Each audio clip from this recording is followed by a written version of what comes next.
By और उनके गुरु दादाजी कोंडदेव ने उनके जीवन और राज्य की दिशा तय करने में अहम योगदान दी। शिवाजी महाराज के निकट सहयोगियों में तानाजी मालुसरे, नेताजी पालकर, बाजी प्रभु देशपांडे, येसाजी कंक और रामचंद्र पंत अमात्य जैसे बहादुर योद्धा और कूटनीतिज्ञ शामिल थे। तानाजी मालुसरे ने सिंहगढ़ की लड़ाई में वीर गति प्राप्त की, जो शिवाजी की सबसे महत्वपूर्ण लड़ाइयों में से एक मानी जाती है।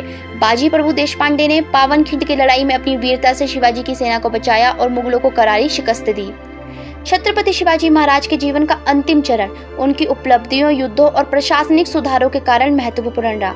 उनके अंतिम वर्षों में उन्होंने अपने राज्य को संगठित करने, प्रशासनिक व्यवस्था को सुदृढ़ करने और मराठा साम्राज्य को और अधिक विस्तार देने का काम किया। शिवाजी महाराज के जीवन के अंतिम वर्षों में मराठा साम्राज्य कई आंतरिक और बाहरी चुनौतियों से जूझ रहा था। औरंगजेब ने दक्षिण भारत में अपनी पकड़ मजबूत करने के लिए शिवाजी के खिलाफ लगातार मुहिम जारी कर रखी थी।